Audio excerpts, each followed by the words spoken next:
in with Teo.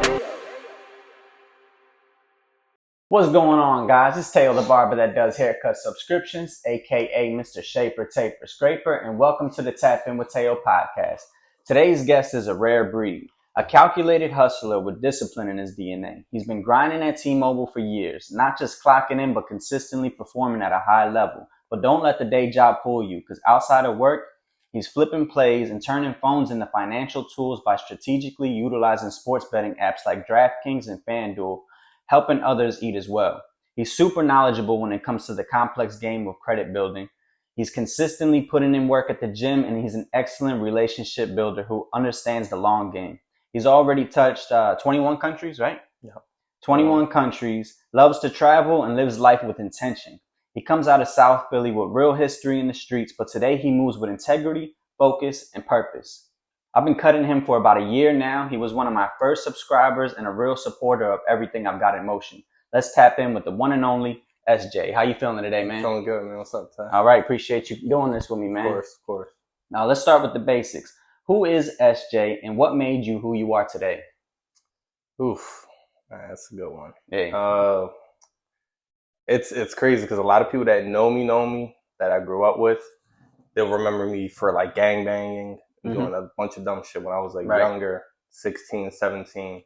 I have no guidance. My dad, my mom, they were always in the picture, but we was just hardheads. Coming up in the mid 2000s, just I used to actually get jumped a lot. Yeah. So this is like how it all started. I got jumped a lot. I used to always get picked on growing up in South Philly, around 5th and 7th Street. You remember the wars that used to go between the two streets?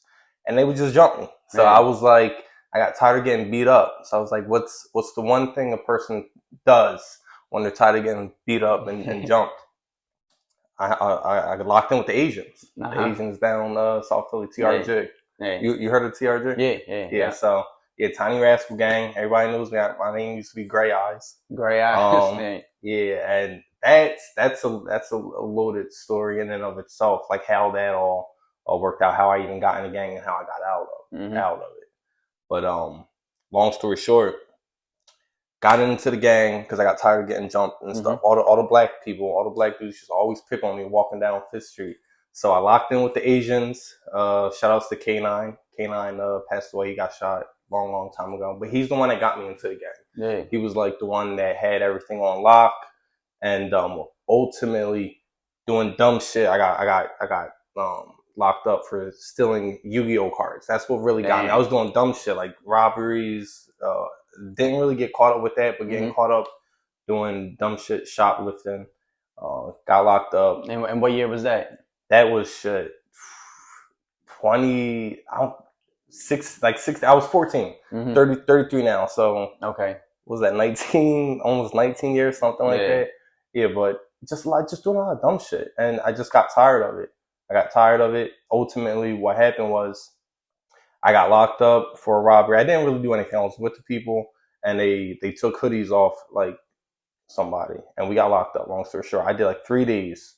That was it. 3 to 6 days. That's all it took for me to like really like realize that this is not the life I want. Yeah. I want to live. That set me straight.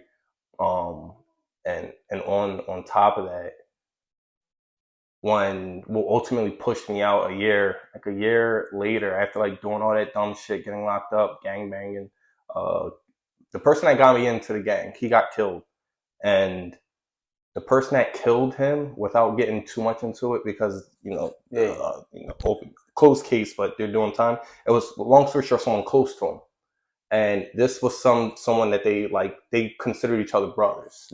So shit happens, and I was just like, damn, I'm not trying to lose my life. So I just completely detached myself from that entire organization. Okay. Ever since. How would you say that environment shaped your mindset? Being in that environment. Just seeing what really ultimately comes from it. Like everyone that I was coming up with when I was doing that dumb shit, they either killed, in jail, or they're still in the same exact environment. Yeah.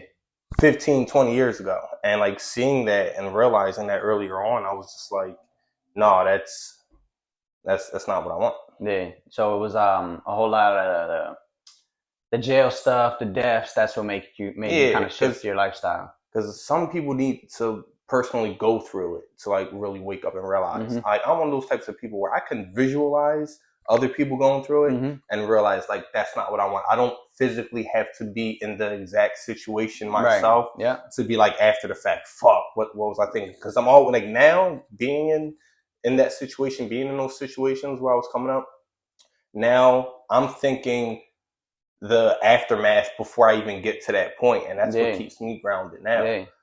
People get caught up in the moment and 15 seconds can throw their entire life away. Like I'm thinking in that moment, like, yo, I'm tripping right now. And this is a good example. We get mad, what we do, like throw our phones and shit. All right. I'm thinking right now, if I throw my phone, I'm gonna be pissed 15 seconds later. Because that joint broke now. So I'm like, I'm not doing that. So and we talk about that a lot on this show about like learning from other people's mistakes, you know. And I'm definitely one where like, you know, it depends on the situation. Because sometimes I just think I'm smarter than people. You know, I'm like, oh, he didn't do it right, you know. But I try to like learn from other people's mistakes and not learn the hard way, you know. Facts. Yeah, you have to. That's really what like pushed me out of that environment and like got me really thinking. Like growing up, you just want to feel accepted. And I just felt like a black sheep in a sense. I ain't gonna lie, like there was times I used to bully people too. And maybe I was just projecting on people because of what I was dealing with. But yeah, like I just wanted to be accepted. The gang, and this is how I feel like a lot of people are now. Especially young guys. It's not more so gangs, it's more like street fractions and just like little cliques, but it's all the same shit. Where we just want to be accepted. So you think that, you know, back in the day, the gangbangers got the girls, they had the protection, they got the street cred, and I feel like it's the same shit that's happening now. Kids are coming up, they're not necessarily in gangs, but they want to seem tough. So that's why they're toting the illegal firearms. That's why they're jumping people. That's why they're doing dumb shit. And not just being accepted. I feel like girls have a big thing to do with this. Like girls will definitely warp the mind. Like, you know, they'll tell like a young guy like, oh, if you ain't strapped and you ain't getting into trouble, I ain't messing with you. Meanwhile, when they get booked, they're gone. You know, and that's what I be thinking about too. Like if it comes to like doing like when you crash out, like people crash out, right? And I'm thinking again, it all comes into thinking ahead. And I feel like a lot of guys like with girls, like let's say you catch a girl cheating, right, with another dude. Me right now, I'm in a place right now where my beef is not with the dude. I'm not gonna go over there, shoot this dude, kill this dude. Like that, as far as I'm concerned, that was our girl at that point. You know what I mean? She stepped out. That's a beef that I have. She wasn't yours. It was just exactly. Your turn. And as so you, but like people that think they're gonna crash out and like do this and do that for what? You're gonna get booked now. And a lot of the crash out stories stem from girls. No, 100%. I feel like that's not talked about enough. You get booked, you throw your life away, she's just gonna up and go and fuck another dude anyway. So like you threw your life away, plus you didn't get the girl anyway. Crash out. It's a lose. Now you're someone I've seen stay consistent with work, the gym, business. How do you stay so disciplined? As cliche as it sounds, it's really the people. It really is the people. Like my two closest friends, you know, they know who they are. Shout outs to Misha and Brian. It's the like they're always working. I'm the slouch in the pack, and that's saying a lot because I feel like I'm in a good place now myself. But when I'm comparing myself, because there's two ways you go about life. You compare yourself to others, and you're empowered and you're motivated, or you're just hating and you're like, oh, you feel like it's keeping you from succeeding. Like my friends, my immediate circle, like seeing what they're doing, it just reminds me like I could be doing more. So that's why I'm always moving the goalposts and I'm always trying to grind. And I'm always trying to get to the next level because that's the energy I keep around me. That's good, yeah. So your advice to people watching this would be just to surround yourself with the right people. Yeah, like you know, like if your immediate circle is bullshitting, going out all the time, turning up, and they're always waiting for the next paycheck, that's what your life's gonna look like. That's gonna keep, circling. If you're hanging out with guys that own properties, have 6 figures in the bank, making moves, like they're not going out, they're not clubbing all the time, and when they are, they're in a whole other country somewhere, like doing it when it matters, that's gonna be most likely what you invite in your life. And that's pretty much the energy I've been keeping around me and the motivation that has been driving me. follow those footsteps and keep that energy pushing. How do you manage your time between a full-time job, side business, gym, and traveling? That's a good question. Honestly, I just make it. Yeah, with everything, if you want to do it, I guess like you're talking to a girl, right? You're talking to a guy, whatever. Just the case is, if they want to make time, they're gonna make time for it. So whenever girls like, oh, I'm busy, like that's bullshit. Same thing with the guy. We're busy. I could text you. Our phones are in our hands 24/7. So it's like the same thing. I want to travel. I want to stay in good shape. I want to make money outside of work, and I want to utilize my time at work, which I'm working on doing more now. And if you want it, you're going to find time for it. So I force myself. I could do better. I'm not going to sit here and pretend like I got the best time management in the world. Mm-hmm. I do have a good grasp on it. But the things I want, we make time for. And I feel like that's for everyone. If you want it, you're going to make time for it. You're not going to make no excuses. Definitely. What's your gym schedule like? That is probably the most fluctuating part of my life because it really just depends. Mm-hmm. If I close and I work late, I'll go in the morning. Mm-hmm. If I'm opening, I'll go later throughout the day. But it's not like I got a super finite, strict schedule. It's just really just kind of fitting in around work. That's good. Yeah, that's pretty hard to do. It is, but like I said, if you want to do it, you're going to do it. And I do it all the time. What habits or routines do you swear by? Ooh. Always brush your teeth in the morning. That's a given. First thing, brush your teeth in the morning. Electric flosser. Obviously shower. Routine locking in with my boys. That's every single day. Mm-hmm. Whether it's like seeing what's going on with the business, what we're doing, like what the numbers looking like. Planning trips. Like we're always, and that's another thing. Like people think. And, we can segue there later, like, oh, how do you travel so much, this, that, and the third? Like, what people don't realize, and we can brush on that in a minute, it's not hard. Like, we all have money. Like, I plan trips normally 3 to 6 months in advance. Mm-hmm. So people just see the end result. They'll see me in a country somewhere, and they're like, damn, how do you just up and go? Yeah, they look at it like it's spontaneous. No, it's not like it can be, but, like, no, that's a little science in and of itself. But what was the original question? Because I kind of stared off. It was your routines. Oh, your habits. Yeah. So locking in with your close people that are like good for you, because you was locking with the wrong people and it could be bad for you and that could steer you down the wrong path. Locking in, showing up. Like coworkers will tell you, like I rarely ever call out. Mm-hmm. So and that's a mindset and an attribute that I try to carry on with everything. Like I could do better with like showing up on time. Like I can be late a little bit that I can work on, but I'm always showing up. Yeah. So, showing up, that's a habit I try to make. Locking in with your close people that, are on an upwards trajectory themselves, and brushing your teeth in the morning. Real quick, I want to shout out to our sponsor. This episode is brought to you by Trap Zone Clothing. One of the hottest brands out right now. If you're about hustle, elevation, and standing on what you believe in, Trap Zone has a fit for you. They're not just making clothes, they're making statements. Hit them up on IG at Trap Zone Clothing to grab something fire and let them know Teo sent you. Let's talk business. Break down exactly what you do with DraftKings, FanDuel, and all these other betting apps. Good question. So what we do, we found pretty much like a loophole in the system. And without like trying to like overcomplicate it and explain what is way more intricate than what I'm going to tell you. Long story short, just think most people, they sign up for one of these applications, they'll get a promotion, they'll bet their money and they'll lose their money. That's like it in a nutshell. Mm-hmm. What we do is we take advantage of new customer promotions, and instead of just being a degenerate and betting the money, we're finding ways to turn that into profit. That's it in a nutshell. Yeah. So a lot of people will contact me and they'll hit me up like, yo, SJ, I have DraftKings and I have FanDuel.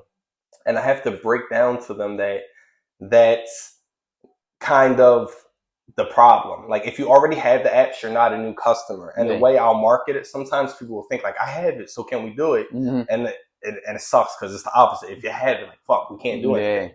But we just found a loophole. And that's kind of what we've been doing, so we're able to make good money for people that don't gamble. In a nutshell, if you haven't gambled, you don't. Yeah, if they never had those apps, they don't gamble. Yeah, exactly. So for you, for not being a degenerate, like I can help you make some money. Yeah.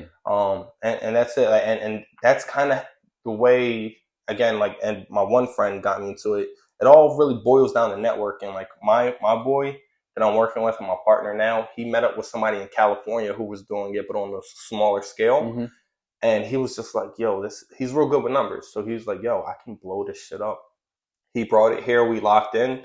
He started with friends and family first, made them thousands of dollars, and was like, yo, this is something that I can ultimately put anybody on, assuming that they don't gamble. Yeah. And we just been driving it home ever since. So it was your boy that got you into it? Yep. Yeah. So was he making money from it already when So the person that he locked in with in California that like ultimately did it for him first, he partnered up with him. And they started, he did it for his close family. He did it for me years ago. And then he was just like, yeah, like this is crazy. I'm going to take this to the next level. I'm going to bring it home and I'm going to start my own pretty much organization and like blow this up. So he brought it back over here and just, did his thing. Not bad. Do you think there's like a window of opportunity now? Yeah, that's actually a really good question. Because even with my boys, we're like, yo, we're not delusional. We've realized that, this isn't going to be here forever. Uh-huh. So this is like one of those opportunities where we're like, we're going to maximize it now for every penny we can get. We're going to make as much money for our clients as we possibly can, because eventually, sports are, sports seasons are going to be over. The bookies, the sports books are going to be less generous with their promotions. Definitely. And these are all factors that play into how much profit we can make clients. What was the biggest win you've ever had, whether it was cash, a lesson, or a connection? Ooh. Damn, that's a good question. Yeah. Biggest win. Cash, connection, or what was the other one? A lesson. That's a loaded question to just drop on you. Yeah, definitely. Biggest lesson or win in general, I would say. This is one that comes to mind now. This is with a close friend that we just started rekindling our relationship. We go way back 6 years. 6 years from when we stopped talking, 5-6 years. Shout out to Tony. Realizing that sometimes you could be so self-centered and not realize how impactful you are on people when you're not being impactful. And by that, I mean, like, you have people that are always there for you, and you just always consider them being there, but never consider them when you need to be there for them. And you can get lost and always needing and not giving. And that's something that I wasn't really privy to until I sat down with my friend, and he just told me what was on his mind and, how he felt. And I'm just like, damn, I was just so caught up and wrapped up in my own selfish needs, in a sense, that I really didn't consider, like, damn, you need too. And hearing that and realizing sometimes you got to take a step back and, read the room, I realize now to be more mindful. A lesson I took from that not only was regaining my friendship with one of my closest friends, but also just realizing that sometimes you got to be a little less selfish and realize that you have to be there for people just as much as they're there for you. Yeah. And that's something that I was completely oblivious to until we really just sat down and he broke it down to me. And I was just like, damn, it makes a lot more sense now. Because I felt some type of way. I felt like he was keeping a distance from me because of a trivial matter we had, an issue that was like insignificant, but really was way more complex and deep. And I was just completely unaware. Yeah. So from that, you learn to help others and give more. Yeah, give more, and especially with my close knit circle, like realizing that I can't always need and not give. I have to be mindful and realize that I got to make sure you're good too. Yeah. So yeah, that comes to mind now. That was really impressionable. That matters for sure. Do you believe in karma? Yeah, absolutely, absolutely. You ever heard of like karmic debt? Being to be in debt with karma? Yeah, I mean, I can guess. Yeah, karmic debt. Yeah, And it's crazy because like we don't have like a bank account we can look at to see how much karmic debt we're in. But there's two ways to get out of karmic debt: is to receive bad karma or to give out good karma. You know, like to give out good to people. You know, to give back. You know, and I'd rather give back than to receive bad karma. For sure. So lately, I've been like real big on that. Like I'm 31 now, and it's been since I like got in my 30s where I'd had that mindset where I'm just like I just need to give. And just assume that I'm in crazy karmic debt. That's, you know I mean, that's a good way to live, though. Yeah, just definitely. in general, like just always doing good, trying to do right by people. Yeah. It's like what negative can you get back from that? Like, exactly. You could be taken advantage of. Yeah. As long as you're mindful about it and like, you're doing good with good intentions, but not expecting anything back. Right. But it's gonna come. Yeah. You can't lose. You can't lose. Yeah. It's definitely a good way to live. I think if everybody thought like that, the world would be a better place. Yeah, for sure. If everyone's just trying to pay it forward and just do good, right. Just fucking sneak and snake everyone. Yeah, man. Like for a while, I feel like that was like getting trendy. Like, you know, people just like, you know, just being shady and getting over on people and, you know, and then like, bragging about it almost sometimes. Yeah. So you're heavy on the credit game. What's something most people don't understand about credit? That's another good question that I get all the time. And when I started, like my credit was never terrible, but it was like 600s. That's like mid, you know what I mean?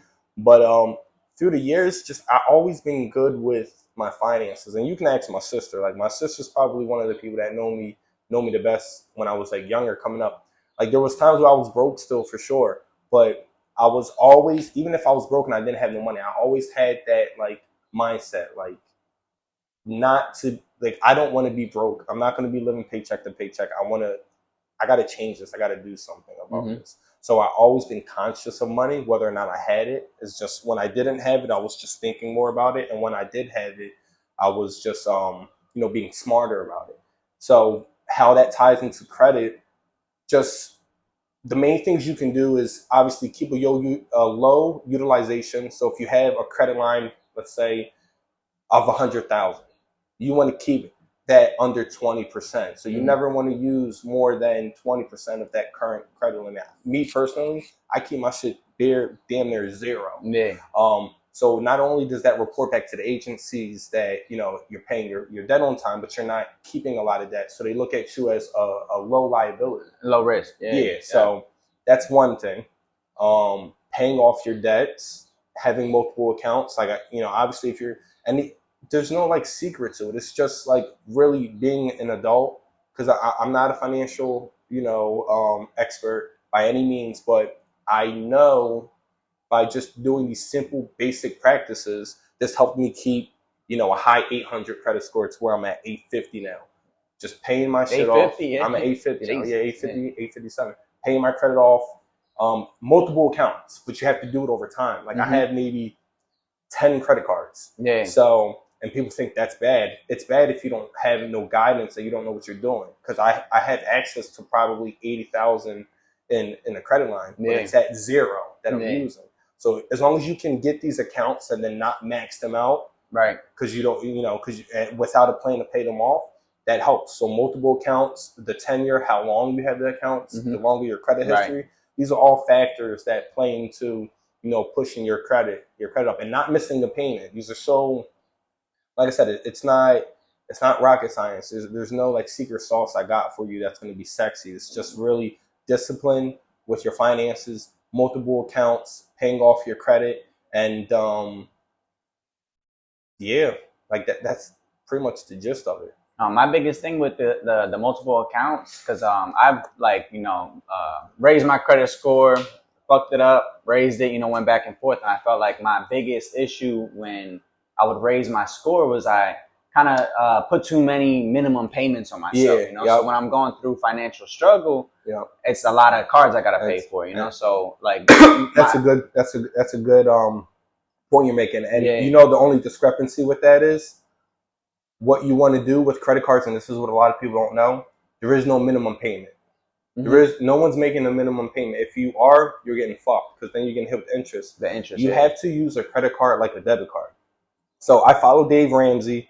He's like real big on like financial literacy. There's a few things I disagree with. Like he's anti credit cards, but if you're gonna use a credit card, you got to use it the right way. You got to use it as a debit card. So it has to be money that you actually have. Right. If you do that, then there is no minimum payment. That thing's being cleared. So when there's no minimum payment, there's no penalties. There's no interest. There's nothing. Exactly. Yeah. So that's why I say keep it at zero. So only use a credit card if you have that money in cash to be able to pay it off by the end of the month. So you're not incurring any interest. You're not paying any penalty fees, etc. Right.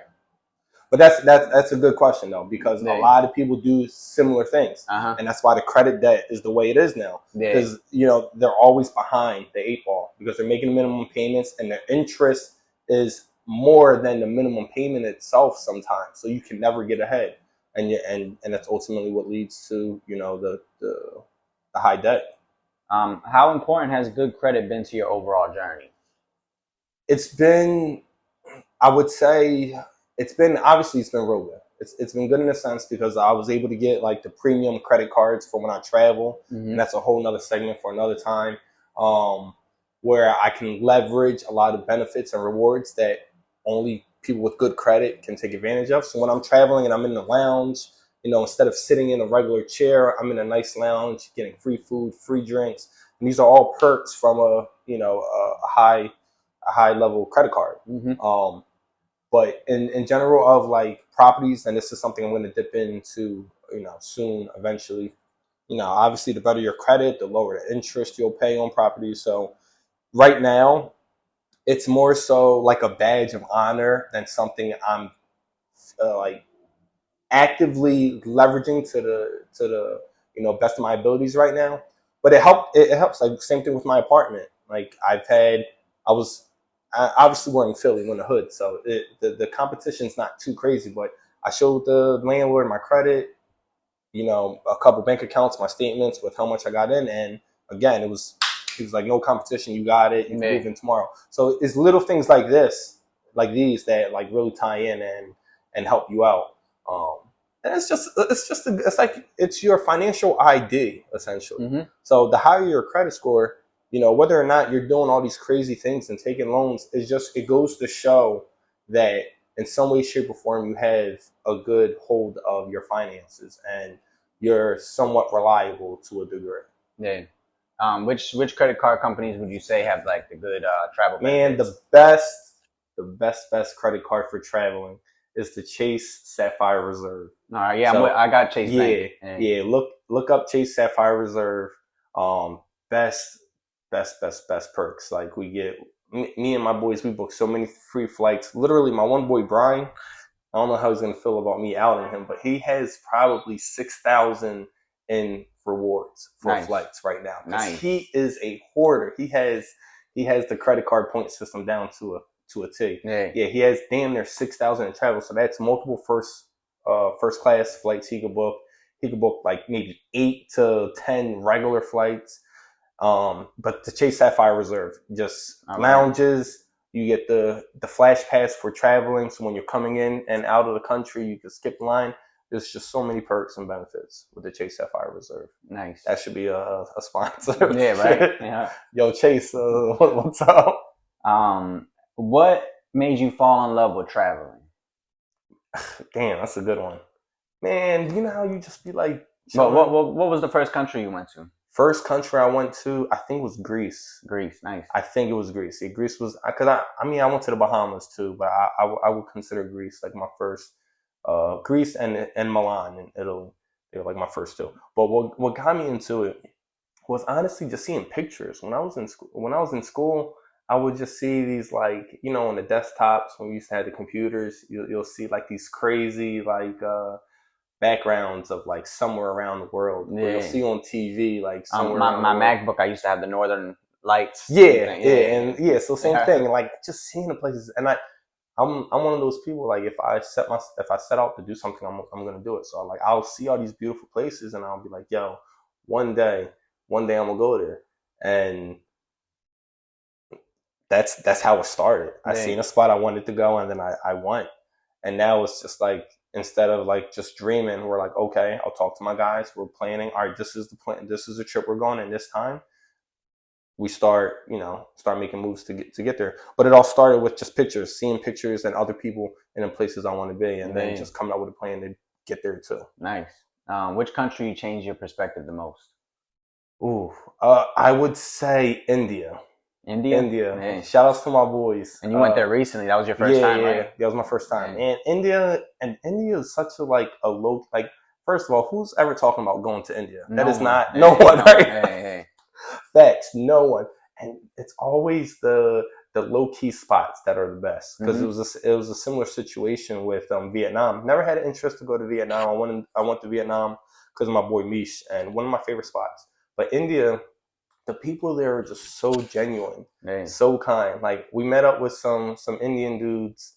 Indian dudes is crazy. We met up with some Indian dudes. Look, we get there, me and my boy Brian, we're walking, and we just see these Chads, just dope guys, just posted up, and like, we're in like the hood. We're in like this little hood area, and they're just like, "What's up? We're looking for a spot to eat, I think." And they're talking to us. We're busting it up.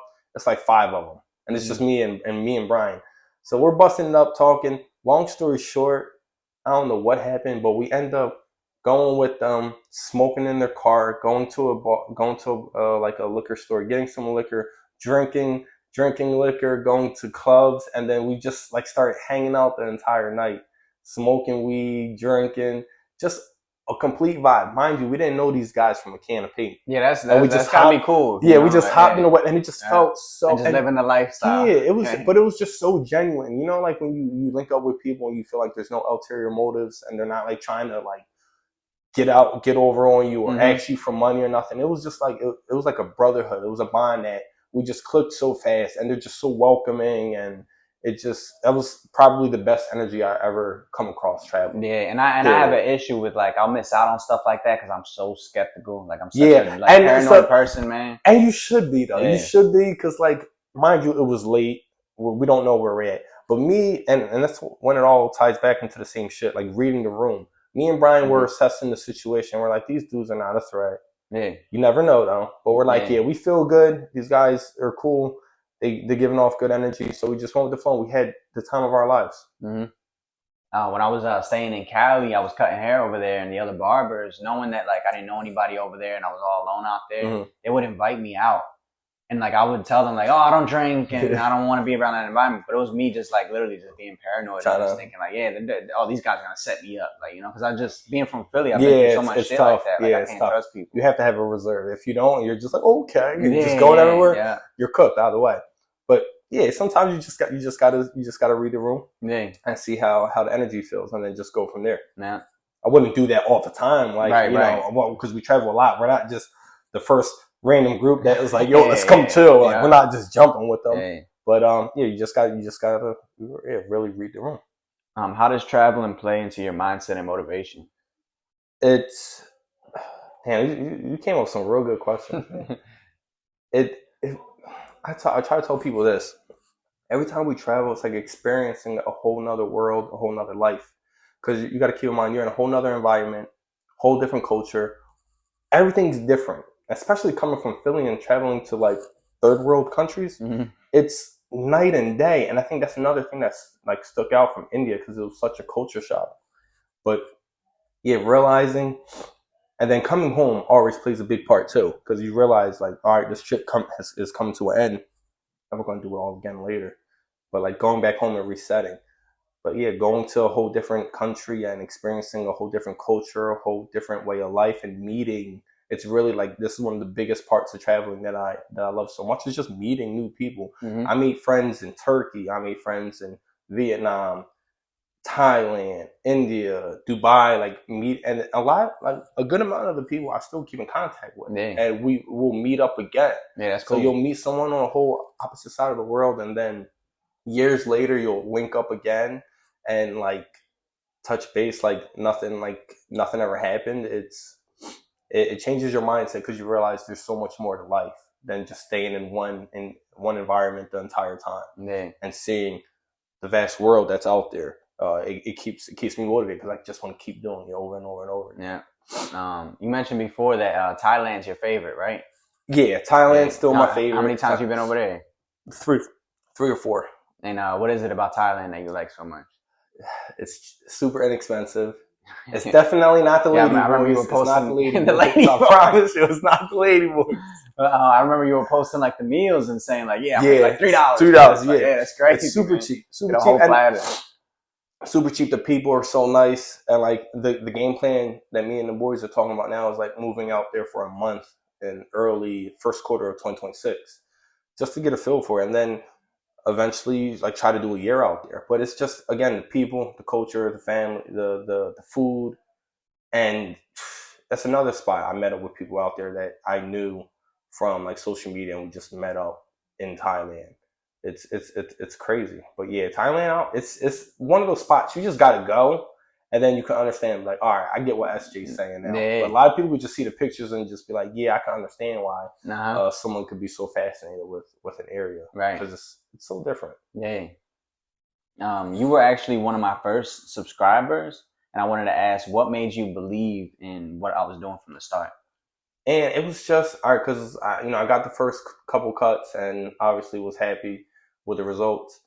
It felt like a no brainer, because the way it was working, I'm spending roughly the same exact amount of money now, but instead of getting 2 cuts a month, I'm getting 4 cuts a month.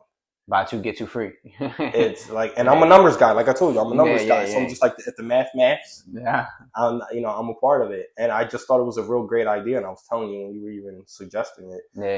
It's something different. And I mean, it's a good feeling to be able to get a cut every single week and not have to spend $200 a month. And that's I'll talk to people now that are like overpaying for haircuts, and this is something that, again, I look at everything and I go through it with a fine tooth comb. I know some people spend $300+ a month on haircuts. Mm-hmm. Like, it's just absurd. It makes no sense. So when someone comes up with a good idea and I realize it and I can mutually benefit from it, I don't give it too much thought. I just roll with it. Yeah, appreciate that. I feel like one of my main purposes of doing that was just like, because I cut my own hair and I do my own beard and stuff, so like I wanted my clients to have that luxury of just whenever they need to get cut, you get cut. You know what I mean? I don't want like money to be an issue. Like, I'm paying for too many haircuts. Like, so I just wanted people to just always look fresh, and I'll give them a deal for coming that consistently. Because I used to have clients that I would lock them in. If I raised price, I still kept them at the same price, and that was only because this man comes every week, brings his son every other week. He's good money. He pays my phone bill. You know what I mean? I look at and that's moving in good faith. Like, that's that karma we were just talking about, putting that karma out, and people peep that for sure. And that's kind of why I started. I was just like, if they're coming consistently, because people will compare it to like, if somebody's paying $100 a month, they look at it like I'm giving them $25 cuts, but that's not the case. Like, because I can charge somebody $25 and never see them again. You know, so it's the commitment that I'm giving them the deal for. What do you think support between? Why do you think support between men, especially in our culture, is so important? Support between men, man, because we just gotta stick together, and even just in general, men. I feel like we just have to realize, like, stop being so competitive. Like, we come off as women sometimes. Like, women, they're next level. Like, always competing with one another. Like, the difference with, guys and girls, and this is an analogy I'll see. Like, a guy will go in the gym, right? He'll see a guy with a great physique, and he'll be like, damn, man. Like, he'll feel like, I want to get there, or like, how the fuck does he do it? I want to do that. A girl, they'll see a girl in the gym with a baggy ass physique, and they'll be like, fuck, they'll be so self-conscious. They'll be like, oh, she got her butt done. She got her ass done. She got her tits done. Like, she don't even work for it. She has an OnlyFans. Like, they'll just talk a bunch of shit. And I feel like we do a little better when it comes to guys and girls. But in general, like, guys need to just stop thinking so competitive and just realize, like, yo, we can all chase the same goal, at the same time. It's not like I gotta pull you behind me, or I gotta kick you, and I gotta put you down. Yeah, I feel like stuff like that definitely stems from insecurities. No, like 100%. Like a barber, like having to tell the other barber, like, "Oh, your fades are no good," just so he Yep, feels better yep, about yep, his yep, fades. yep, yep. Yeah, Yeah, you got stems from insecurities. Some people think like they got to bring others down to lift themselves up. Yeah. And that's complete bullshit. Yeah, like that. definitely. That energy is just so toxic. Like I've left barbershops because of that energy. Yeah, as you should. Yeah. Like that's just some people like it really just comes down to insecurity. Like that's like now that you say that and I think about it, it really is that. Like because if you love yourself and you're content with yourself and you're happy with what you're doing, you don't really care about what anyone else is doing unless you're taking some, you're taking some positive from it and implementing it into your life. You're not looking at someone else and then feeling like you're less than, unless you're insecure. Yeah. If you're secure, you're good. You see somebody having what you want, you're like, bet, I'm going to be there. It's the same way with like seeing somebody traveling in a place I want to be. I'm like, all right, bet. That looks beautiful. I'm going to be there too. Yeah. It's not, oh man, he's so lucky. He must have won the lottery or something. Yeah, I hate the luck word, man. Remember we were talking about that? Like, it's hard work. It's not luck. Yeah, like I told you last time, the more you do something, the longer you do it, the luckier you become. That's the only time luck, comes into play. And then you got a whole lot of like people. They want to see you do good, but not better than them. Yeah. And I'm the type, especially like if I like help someone get to where they're going, and then they surpass me, like the young kid Elijah that I'm mentoring right now.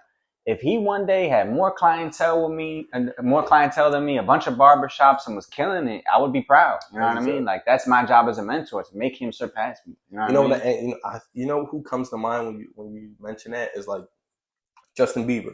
You think, look back when Usher like really put him out and put him on on the main screen.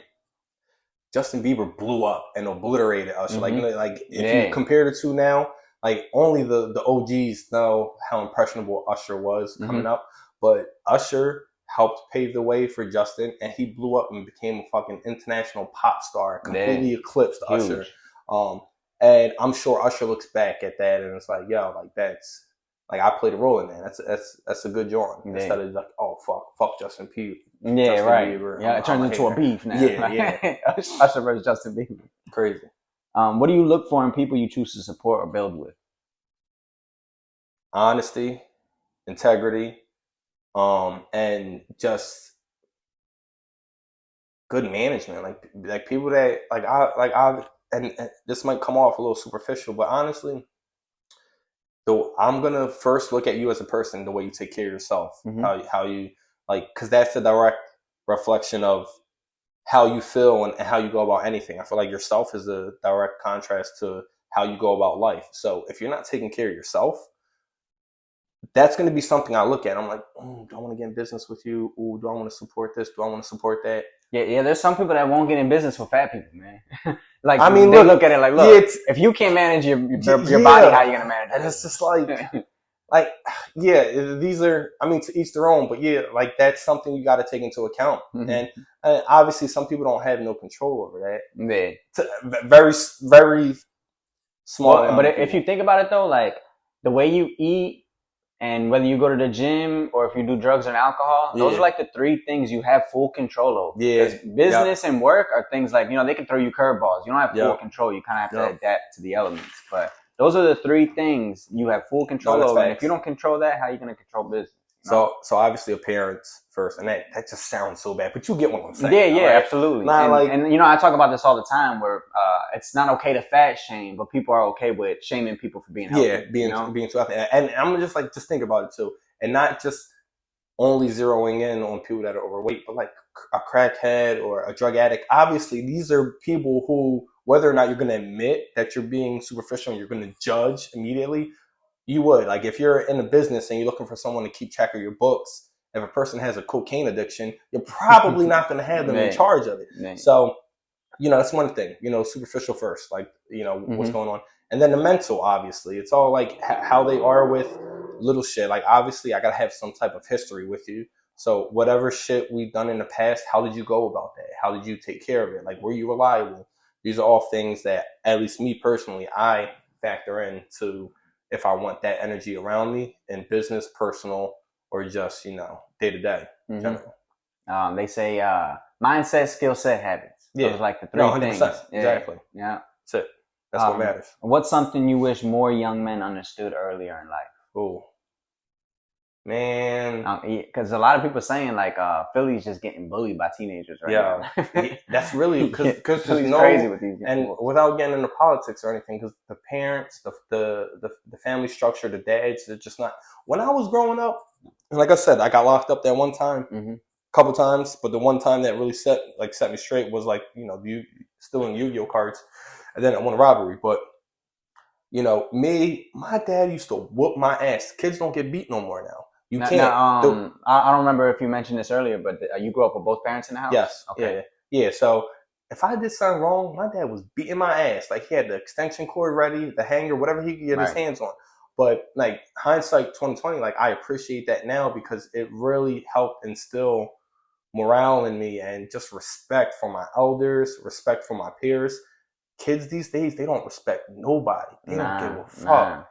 And it's because there's like the fathers are just not there, and lack of guidance. Yeah, no guidance. So like, if anything, if I could recommend, is especially if you still have your parents around, if they're trying to make an effort, like let them in.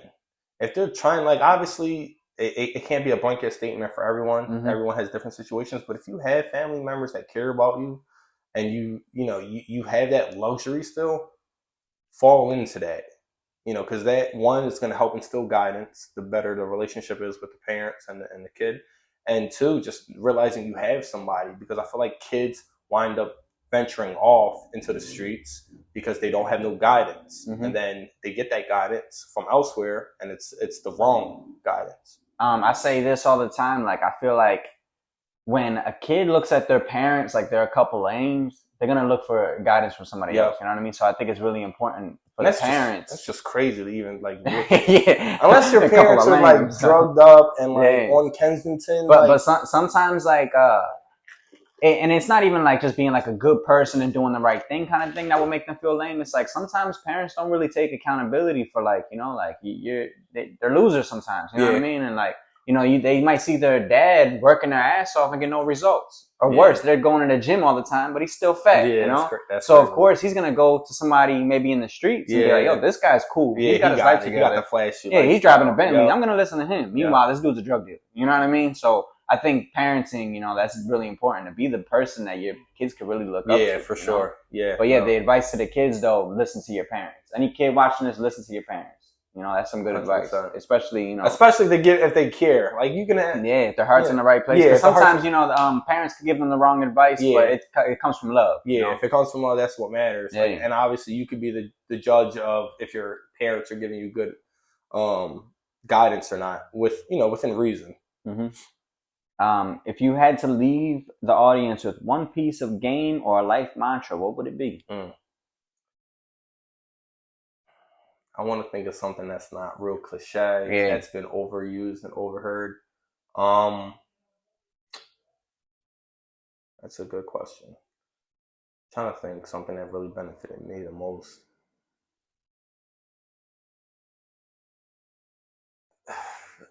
I would say the best piece of advice I could give would be to learn through others. And this is something we brushed up on lightly in the beginning. Don't put yourself in a situation where you have to digest the entirety of everything going on right then and there. Be able to look around, see, like you want to do something first, whatever the case may be. You want to do something first, look at other people who have done it, learn from their mistakes and their successes, then implement it into your own game. And this can go across for everything in life. Like when you're in a situation where you realize in 15 seconds you could do something that can significantly change the entire outcome of your life, if you just take a second instead of reacting. I feel like, and I used to have anger management problems. I actually got anger issues tatted right here, man. Yeah, so like it's a good point. So just taking a deep breath, and it might sound corny, but this, I feel like a lot, especially young people, if they just took a deep breath and really thought about all the consequences that was going to come from their actions before they actually did whatever the action was, you would be so much better in life. So when you're in a fucked up situation where you think, yo, I can either crash out right now, do something super impulsive and not give a fuck about anything and just let whatever happens happen, or I can take a second, take a step back, analyze the situation, and not do what I know I shouldn't do. Mm-hmm. If you go about life in that way, I feel like it will set you up for greatness. Like it will literally put you in a position where you can't fuck up. So you see your girl, you walk into your girl sleeping with another man. What we're not going to do is go grab that pistol and shoot both of them. What we're going to do is, oh, all right, bet. I'm out. This is done. I'm moving on. That's what we're doing. Hit the gym right away. Yeah, exactly. Get into the gym. Make it work. Oh, you get in a car accident. You don't have no money. Your car is totaled, or you got to pay $3,000 in damage fees, whatever the case may be. What we're not going to do is go spaz out, attack the other driver, this, that, and third. We're just going to be more in the moment, realize the situation, realize that, all right, whatever happened. It sucks, but it's not going to cripple me. It's going to push me further, and we're just going to keep going about what we need to go about, the way we need to go about it, and not just be impulsive and make rash decisions. And you'll be good. That's the main thing I would leave anybody with. Yeah, that's some good advice, man. Before we wrap it up, just let everybody know how they can get a hold of you and get in contact with you. On Instagram primarily, I'm at SJFrancisX, and Facebook not so much. So Instagram's cool. Instagram. All right. Well, appreciate you doing this, man. You gave everybody some good advice. I appreciate it too. Thanks for having me. This is gonna be a good one, man. Tap in with Teo.